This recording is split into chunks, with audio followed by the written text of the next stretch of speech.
Je fais cet audio ce matin à l'endroit de mon grand frère, je dirais, grand frère, Joseph Djogbenou Fifame. Je me rappelle encore de ce mois d'avril 2024, à pareil moment où ce journal a été jeté sur le forum Tonukun. Je fais un clin d'œil à tous les membres du forum Tonukun et je les remercie pour leur ténacité par rapport à la lutte du Bénin. Je disais tantôt que je me rappelle de ce jour d'avril 2024 où ils ont jeté ce journal sur notre forum Tonukun, ce qui a suscité la peur dans le cœur de beaucoup de personnes. Plusieurs personnes ont commenté ces posts, mais les figures de proue de ce forum ont commenté, y compris moi, j'ai commenté ce post où j'implorais mon frère parce que les propos qu'on lui collait faisaient peur. J'ai même chanté la chanson de Vivi Nationale qui demandait la paix dans notre pays pour qu'il n'y ait pas de crépitement d'âme. Parce que c'était ça, en fait, qui nous avait fait peur en ce temps. Tout le monde sait, ou du moins tout le monde connaît la suite que ça a donné, où notre frère est sorti pour dire non, je ne l'ai pas dit. Et pour se laver devant le roi de Kikidemi, il a dû porter plainte et les tracasseries ont suivi. Je dirais les clébés qui travaillent pour lui se sont lancés à nos tous, qui a écrit sur Facebook nous dénigrant, traitant une femme mariée de prostituée, traitant un vieux qui peut être son papa ou bien même son grand-père de vieux singe. Tous ces écrits sont là. La vérité sera toujours au-dedans de nous, même si nous mentons à nos amis, même si nous mentons aux populations, la vérité demeure toujours au-dedans de nous et que nous implorons l'Éternel Dieu de faire pénétrer la sagesse au-dedans de nous. Nous avions subi cette tracasserie. 1 an, ça n'atteint pas encore 1 an. Ce 20 avril, ça sera 1 an, jour pour jour, où cette cabale a commencé et Papa Rémi Nyambakbo a subi toutes les tracasseries devant leur cour criette qu'ils ont créé pour martyriser le peuple. Et notre frère est revenu à la une. Encore une fois, je me rappelle encore de ce professeur, quand il sort à la télé, ou du moins quand il sortait à la télé, c'était une fierté pour tout le monde. Quand on annonce que Djogbenou sort pour faire une conférence, tout le monde est câblé, on veut écouter. Il y a d'autres personnes aussi qui sortaient. Et le peuple ils ont tenu le peuple en haleine pendant longtemps, alors que la ruse se préparait. Aujourd'hui, Dieu a donné le pouvoir. Je dis souvent que l'avènement de Patrice Talon au Bénin a permis de connaître beaucoup de Béninois, a montré la nudité de beaucoup de Béninois aujourd'hui, du plus petit au plus grand. Personnellement, à mon niveau, j'ai fait mon expérience et je dis merci à l'Éternel Dieu de nous découvrir, de nous faire découvrir l'un à l'autre. Aujourd'hui, la vérité est au-dedans de notre frère Djogbenou Fifame. Mais je implore l'Éternel Dieu de faire pénétrer la sagesse au-dedans de lui. Aujourd'hui, on ne dira plus que c'est un faux journal, ou du moins un journal qu'on a essayé de nous coller. Parce que j'ai entendu un audio d'un de leurs filles qui disait « C'est eux qui ont fait ce journal-là, il faut les arrêter. » Lui, Papa Rémi, et cette dame-là qu'on appelle Tata Céline, il faut les arrêter parce que c'est eux. Aujourd'hui, on ne nous dira pas que c'est un faux journal parce qu'on l'a entendu parler, dire que gouverner, c'est exclure. Gouverner, c'est discriminer.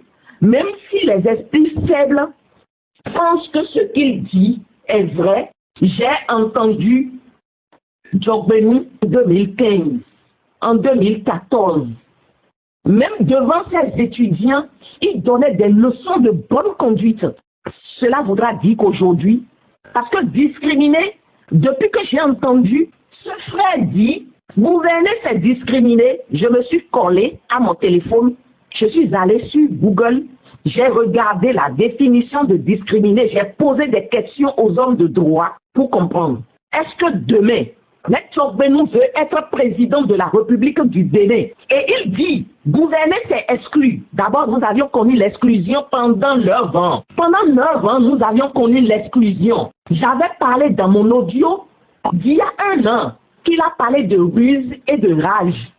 Et l'élément qu'il a envoyé nous insulter disait, Djogbenou a parlé de ruse et rage. Où elle a entendu ça? Aujourd'hui, Djogbenou est revenu expliquer ce qu'il mettait dans ruse et rage. Mais aujourd'hui, Djogbenou est revenu encore en nous parlant de la gouvernance qui est synonyme de discrimination et d'exclusion. Ce que nous avions vécu pendant 9 ans, cet élément vient. Il veut être président de la République de notre pays. La discrimination a été quoi? Les travailleurs ont été discriminés. Beaucoup ont été licenciés. Beaucoup ont été envoyés à la retraite forcée. Je fais un clin d'œil à nos frères, nos parents, nos amis, forces de défense et de sécurité qui ont été envoyés à la retraite forcée. Parmi eux, il y en a qui meurent à compte-gouttes. La discrimination est quoi? La subvention qu'on a accordée aux dialysés qui leur permettait de vivre un peu. On leur a enlevé cette subvention et le centre de néphrologie est devenu un couloir de la mort. La discrimination, c'est quoi? Je suis paysan, je fais mon soldat.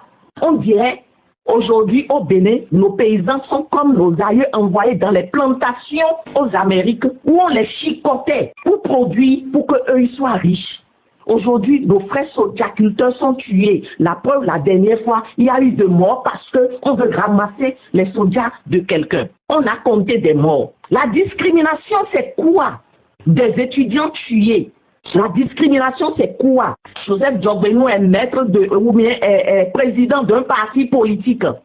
Il sort, il fait ses interviews, ils font leur sortie. Mais le parti qui ne peut pas prendre comme parti d'opposition, qui est le parti les LD, quand eux ils sortent, on ferme leurs portes, alors qu'il est un homme de droit. De surcroît, un avocat. Et l'avocat, les amis avocats que moi je connais, que je respecte, à qui je baisse le chapeau, quand je les entends, on dit, nous défendons la veuve et l'orphelin. Aujourd'hui, les orphelins sont en prison et ils ont fait beaucoup d'orphelins par la discrimination. Aujourd'hui, il y a eu beaucoup de veuves parce que des parents ont été tués, des pères de famille ont été tués. Les policiers tuent. Dans le pays où Joseph Djogbenou disait que si même on doit déplacer une virgule de notre constitution, il faut que le pauvre paysan qui se situe dans le tréfonds même de nos villages donne son approbation d'abord. Et il est là dans ce pays pas mort. On a eu l'Assemblée de 2019 où le sang du Béninois a coulé. La vérité est au-dedans de Maître Djogbenou Fifame. J'ai regardé une partie de la conférence qu'il a fait. Beaucoup de personnes ont demandé, mais pourquoi l'épiscopal a accepté que ces gens de personnes viennent? Non, c'est comme à la table de l'Éternel Dieu. Ils sont allés à cette conférence comme au jour du jugement dernier. Parce qu'au jour du jugement dernier, vous ne pouvez pas nier ce que vous êtes devant Dieu. Vous êtes mis devant Dieu. Et si aujourd'hui, on dit que Joseph Djogbenou était devant son Dieu à l'ultime, à l'heure ultime où il doit quitter cette terre, je ne lui souhaite pas la mort parce qu'il doit vivre. Dieu ne veut pas la mort du pécheur. Si c'était devant son Dieu et que les anges devaient témoigner pour lui, regardez dans tous les réseaux, partout, ce que tout le monde est en train de dire. Si Joseph Djogbenou était devant son Dieu, regardez de tous ces témoignages-là, que les gens seront contre lui. À l'heure ultime du jugement, le peuple béninois, avant même 2026, voilà ce que le peuple béninois dit. C'est vrai, aujourd'hui, vous aviez la force avec vous, vous aviez la police, vous aviez les magistrats qui condamnent au claquement de main de tout ce que vous voulez. Aujourd'hui, vous aviez ça. Vous pouvez même exclure. J'ai entendu Orden Aladertin dire que ils vont avoir, non, c'est, comment il s'appelle, Awango et Black qui dit qu'ils vont avoir 80%. Nous savions comment ça se passe, ou des maires, ou bien des représentants communaux, et estampillent des carnets de vote. Vous pouvez le faire, parce que vous avez la force avec vous. Mais le temps sera contre vous. Parce que quelle que soit la force d'un lion dans la forêt, un jour, il finit par faiblir. Même si aujourd'hui, on n'entend plus à Sorba, matin à Sorba qui disait, on n'est pas fort tout le temps. Ou bien on est fort tout le temps et le reste du temps, on devient faible. Je prie ce matin que la sagesse soit au-dedans de mon frère. Parce que je suppose qu'il ne peut pas me mettre au monde. Son ami qui nous avait insulté disait, Joseph Djogbenou est votre égal. Vous pouvez être sa bonne. Vous pouvez être si prostituée comme ça. Jésus même a relevé la prostituée. Mais moi, ce matin encore, je ne vais pas refuser une autre cabale.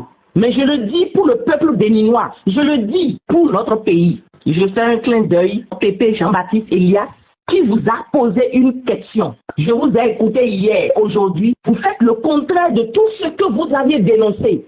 Mais pourquoi? Moi-même je dis, mais pourquoi? Mes chers frères béninois, mes chères soeurs béninoises, mes mamans béninoises, il y a la douleur au Bénin. Je prie ce matin pour que la vérité soit au-dedans de notre frère Joseph Djogbenou et que Dieu fasse donc pénétrer la sagesse au-dedans de lui pour la paix dans notre pays parce que son prénom c'est Sifame. Ça veut dire paix. Et quand on veut la paix, on ne discrimine pas. Quand on veut la paix, quand on veut un FIFA dans notre pays-là, il n'y a pas de discrimination. L'exclusion, c'est la guerre. L'exclusion, la discrimination, ce n'est que des tensions. Que Dieu sauve l'âme du Bénin. Que Dieu réveille l'âme du Bénin. Et même en vous, que l'âme du Bénin se réveille en vous. En tout chacun de vous. Que l'âme du Bénin se réveille. Paix sur notre Bénin.